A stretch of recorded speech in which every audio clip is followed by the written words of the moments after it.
دوستو، آج میں آپ کے سامنے دو تین سوالات کے جواب عرض کرنے کے لیے آیا ہوں۔ ایک صاحب نے سوال کیا تھا سلام کے متعلق کہ حضرت سلام کرنا کیسا ہے؟ یہ سلام سنت ہے، واجب ہے، کیا ہے؟ اور اس سلام کا جواب دینا کیسا ہے؟ اور اگر کوئی شخص کھانا کھائے، کیا کھانا کھاتے وقت اس کو سلام کرنا چاہیے؟ اگر اس شخص کو سلام کر دیا تو وہ کھانا کھانے والا شخص کے اوپر سلام کا جواب دینا کیسا ہے؟ اسی طریقے سے اذان کے وقت سلام کرنا کیسا؟ تو سب سے پہلی بات کہ سلام یہ نبیوں کا طریقہ ہے، اور ہمارے نبی پاک صلی اللہ علیہ وسلم کی بہت بڑی سنت ہے سلام کرنا سنت ہے، اور یہ بہت بڑی سنت ہے۔ سلام کے بارے میں اللہ کے نبی صلی اللہ علیہ وسلم نے فرمایا کہ سلام میں پہل کرنے والا شخص تکبر سے خالی ہو جاتا ہے۔ اسی طریقے سے اللہ کے نبی نے صلی اللہ علیہ وسلم نے سلام کے بارے میں فرمایا کہ سلام اس شخص کو بھی کرو جس کو تم پہچانتے ہو، اور اس شخص کو بھی کرو جس کو تم نہیں پہچانتے ہو۔ اگر سلام کسی شخص نے ایسے شخص کو کیا جو کسی کام میں مصروف نہیں تھا، بالکل خالی تھا، اور اس شخص نے سلام سنا، اس شخص کے لیے اب سلام کا جواب دینا واجب ہو جاتا ہے، کیونکہ بخاری شریف کی حدیث ہے کہ اسلام ایک مسلمان کا دوسرے مسلمان پر 5 حقوق ہے، ان 5 حقوق میں سے ایک حق سلام کا جواب دینا بھی ہے۔ اور اگر سلام جس کو کیا جائے وہ شخص کسی کام میں مصروف ہو اور اس نے سلام نہیں سنا تو اس کے لیے اب جواب دینا واجب نہیں۔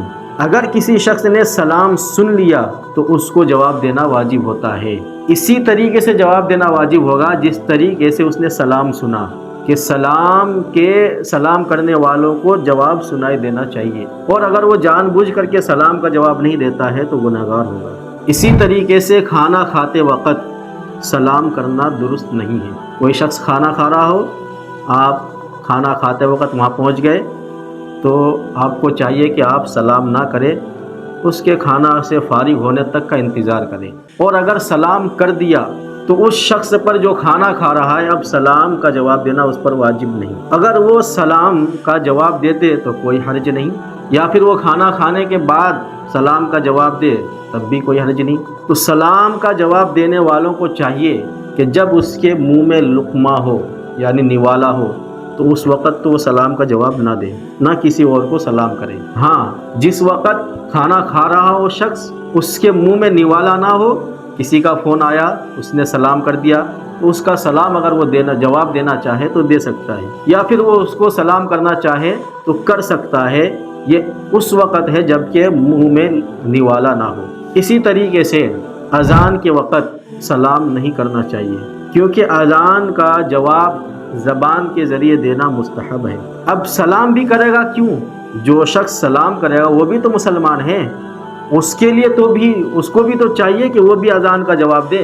اگر اس نے اذان کے وقت کسی کو جواب دے دیا، سلام کر دیا، تو اب اس شخص کے لیے ضروری نہیں ہے کہ وہ اس کے سلام کا جواب دے۔ اگر وہ سلام کا جواب دے تو دے سکتا ہے، لیکن اس کے اوپر ضروری نہیں ہے۔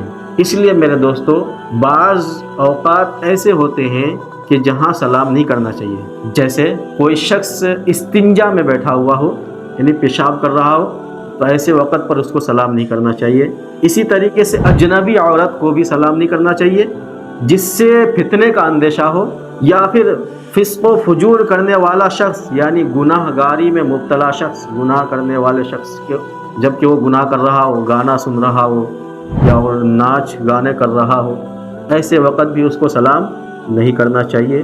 اسی طریقے کوئی آدمی کلاس دے رہا ہو یعنی ایسا کام کر رہا ہو کہ اگر آپ ان کو سلام کریں گے تو ان کو ڈسٹرب ہوگا، پریشانی ہوگی، تو ایسے وقت بھی اس کو سلام نہیں کرنا چاہیے، اس کے فارغ ہونے کا انتظار کرے۔